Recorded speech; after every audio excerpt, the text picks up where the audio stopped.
Narito na ang mga nag-trending na kwento sa mundo ng social media. Isang sikat na bake shop nilinaw ang issue sa pagtanggi na isulat ang dedication letter na hiling ng ilang customers. Russian vlogger na nangharas umano ng mga Pilipino sa kanyang live stream, inaresto sa Pasay City. American author na kapangalan ng isang ICC lawyer, dinagsa ng mensahe mula sa mga taga-suporta ni dating Pangulong Rodrigo Duterte. At 15 Pinoy pasok sa 2025 billionaires list ng Forbes. Manny Villar, richest man sa bansa.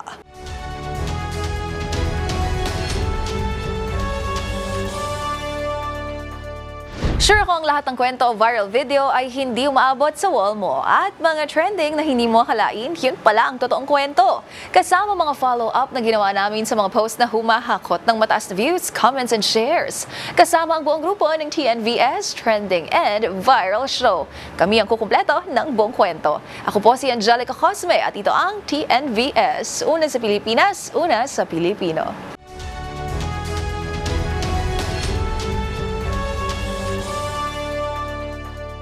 Para sa ating unang trending story, kinaaliwan online ang kakaibang reaksyon ng alagang aso na ito habang sumasayaw ang kanyang fur parent. Tila mababakas kasi na hindi natutuwa ang alaga sa dance steps ng kanyang amo na siya namang nagbigay aliw sa mga netizen. Ang kanyang reaksyon at ng mga netizen, alamin po natin sa trending report ni Dustin Bayog.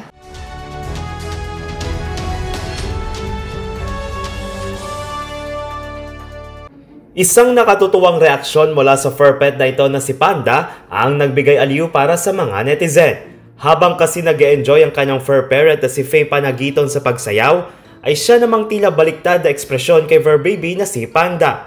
Mababakas sa kanyang titig na tila hindi natutuwa o ayon nga sa caption ay hindi ito na-impress sa dance moves ng kanyang amo.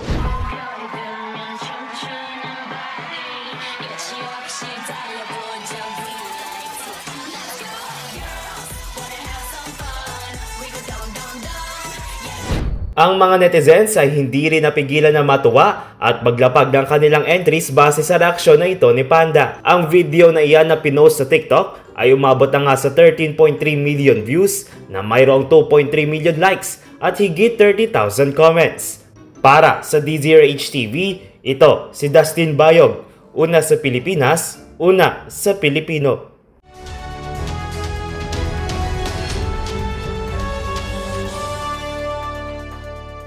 Sa ating next trending story, naglabas na ng pahayag ang isang sikat na bake shop ukol sa mga issue na kumakalat online na pagtanggi umano nito sa mga hiling na dedication letters sa mga cake ng ilang customer. Pagsisiguro nito, naririnig at nakikita nila ang hinaing ng kanilang mga customer. Ang buong detalye ibabalita ni Rose Babiera.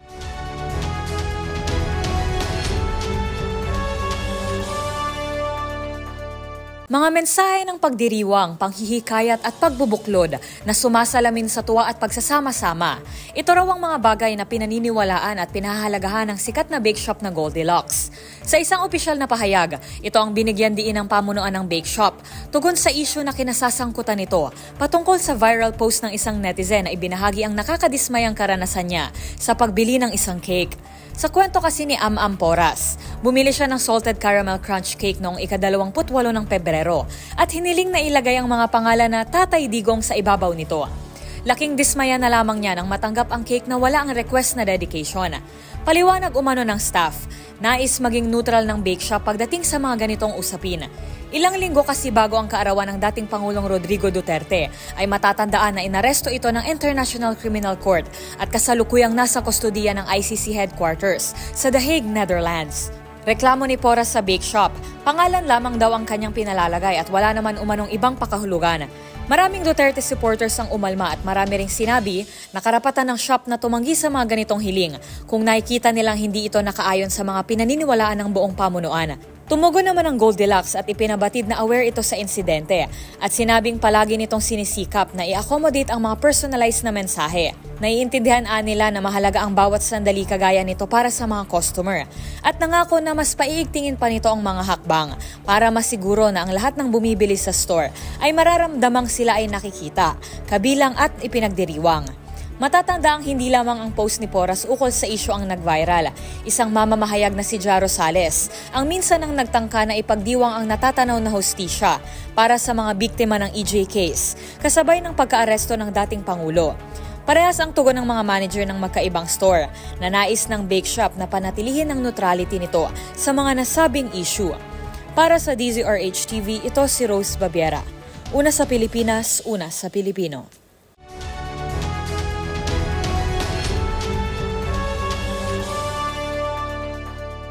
Para sa ating next viral story, iba nga naman ang kaba para sa mga anak na may strict parents sa tuwing magpapaalam kapag may gala kasama ang tropa. Pero kung ang iyong kaibigan ay gaya ng tropa ni Ethan mula Laguna, sino ba namang magulang ang hindi mapapapayag sa naging mala thesis defense na pagpapaalam? Paano ba naman kasi animoy nag-practice at may sabayang pagbigkas pa? Ang naging field trip defense na yan, panoorin sa trending report ni James Galange.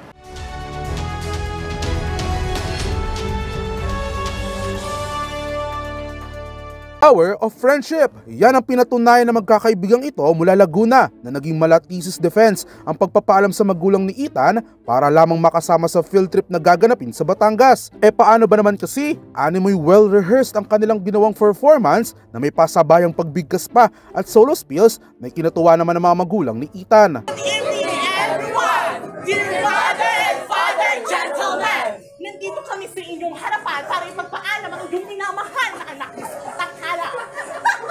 Sana darating na Lakbay 2025! Saan pupuntahan? Sa Pangasinan! Habang nagawa pa ng mababarkada na maglabas ng 4 na rason kung bakit nga raw ba karapat dapat makasama si Ethan sa kanilang gaganaping field trip. Bakit ba karapat makasama si Ethan halos sa Pangasinan? Unang rason! Dahil ito ay isang spiritual activity. Pangalawang rason! Dahil hindi pa siya nakakasama simula ng grade 8.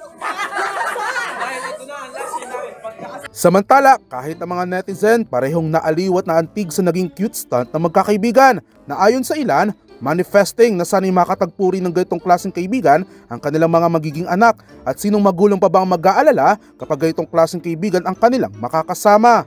Habang mayroon ding mga netizen ang napaluha habang pinapanood ang tagpong ito. Umabot na sa mahigit 7 million views at mahigit 1 million likes ang naturang video sa TikTok. Para sa DZRH TV, ito si James Galange, una sa Pilipinas, una sa Pilipino.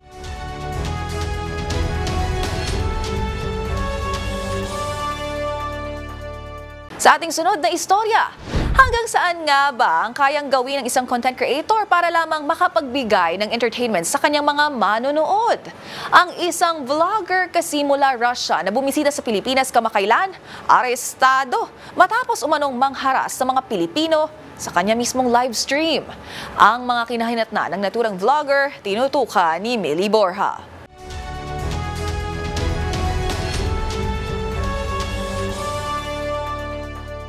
Inaresto ng mga otoridad ang isang Russian vlogger na umano'y nangharas ng mga Pilipino habang nagla-livestream.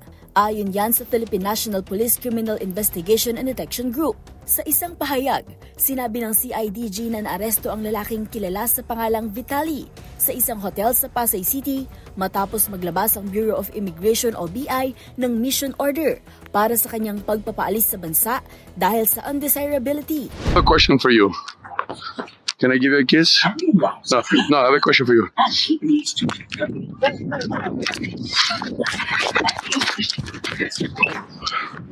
I'm the new general in town. Child, did they down or no? They say keep it, speed run. I want to change. I'm sorry. Can I change? I'm just kidding. Sir, I'm joking. Sir, listen to me. Yes, sir.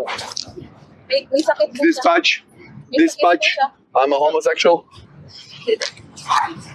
Ayon kay CIDG Chief Police Major General Nicolas Torre III, ipinag-utos ang pag-aresto kay Vitaly matapos siyang mapanood sa mga viral na video kung saan nangaharas umano at nagpapakita ng hindi angkop na pag-uugali habang nasa Bonifacio Global City sa lungsod ng Taguig. Napag-alaman din na isang security guard ng BGC ang nagsampa ng police blotter laban sa vlogger dahil sa harassment na naging dahilan ng paglabas ng mission order mula sa BI.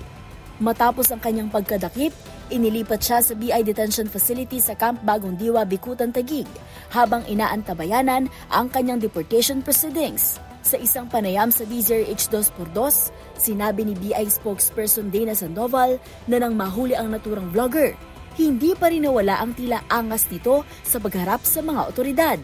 Doon po sa paghuli sa kanya, medyo pa rin siya kumbaga parang napakaangas niya pa din. Nakatawa nga nakangisi nga yung kanyang mugshot parang nang aasar pa eh. Parang nang aasar pa nung ayan po, of course, hello? Go ahead. Yung binibidyohan po yung arrest, nagkikis-kiss pa siya sa camera. Parang nag-iinis pa po. Oo. Hindi kaya may problema sa pag-iisip yan, Miss Dana?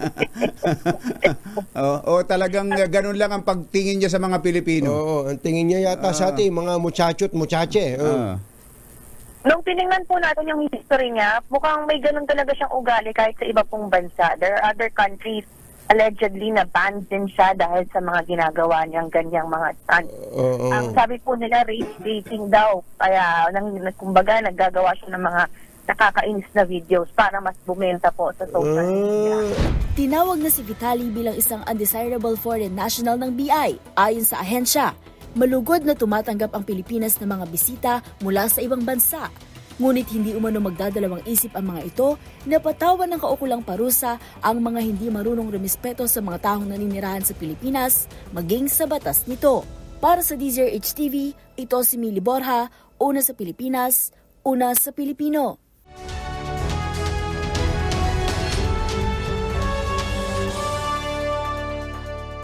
Sa ating next trending story, tila nasagad at napuno na ang American author na si Nicholas Kaufman matapos nitong paulit-ulit na mapagkamalan bilang si Nicholas Kaufman, ang legal counsel ni dating Pangulong Rodrigo Duterte sa International Criminal Court.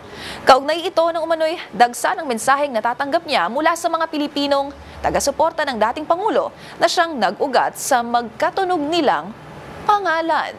Ang mga detalye tutukan sa trending report ni Arnold Herrera.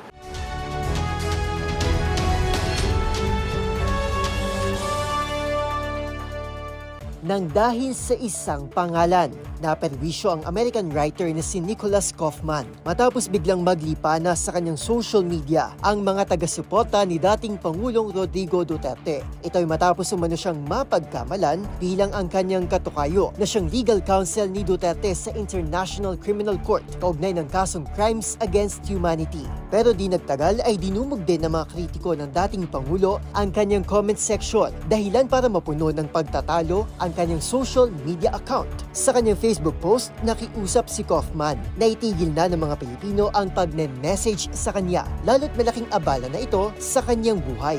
Sa hiwalay na post, ipinunto naman ito na hindi nga sila magkaparehas ng spelling ng apelido. Anya, dalawa ang letrang N sa kanyang apelido kumpara sa isa ng ICC Legal Counsel. Sa kabila ng kanyang paglilinaw, marami pa rin umanong pro-Dutertes ang umaaligid sa kanyang social media account.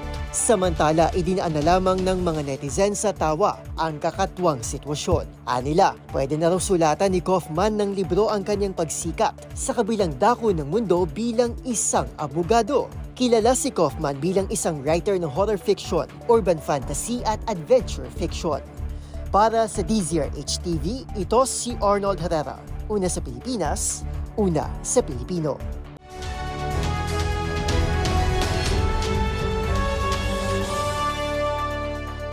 At sa ating huling trending balita, inilabas na ng global media company na Forbes ang taunang listahan ng mga bilyonaryo sa mundo.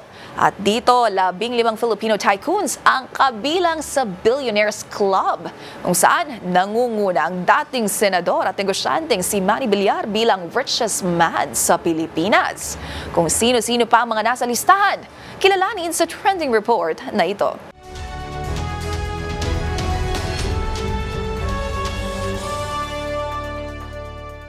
Kinilalang pinakamayaman sa Pilipinas ang businessman na si dating Senador Manny Villar.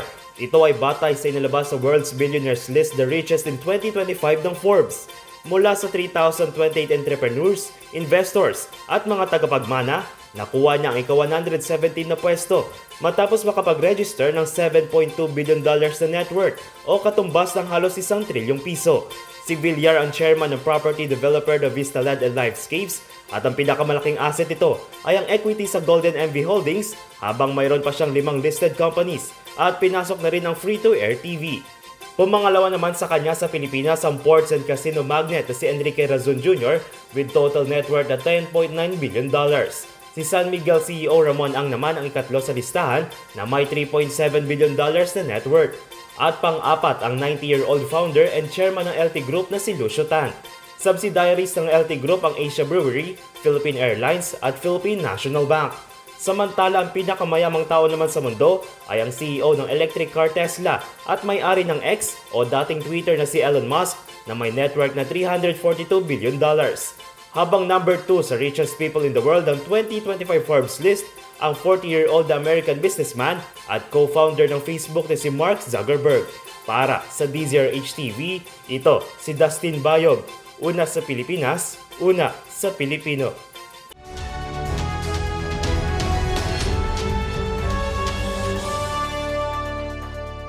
Isa na namang episode ng mga nagpa-wow, kinagiliwan at iba't ibang mga insidente, mga viral na kwento ang ating napanood. Kaya naman, kung meron din po kayong mga katulad na istorya, ay i-share nyo na yan sa ating comment section o kaya naman itag nyo rin kami sa TikTok at DZRH News. At yan ang mga kwento sa likod ng mga nagpa-viral na video. Kasama ang buong grupo ng TNVS Trending and Viral Show. Assignment po namin na kapag may nag-trending, aalamin, bubuin at i-follow up namin ang mga detalye. Para kapag nakita mo ang viral video na may nag-share, ikaw na ang magdagdag ng mga impormasyong nalaman mo sa TNVS Trending and Viral Show. Mula sa kauna-unahan sa Pilipinas, DZRH, ako po si Angelica Cosme at ito ang TNVS. Una sa Pilipinas, una sa Pilipino.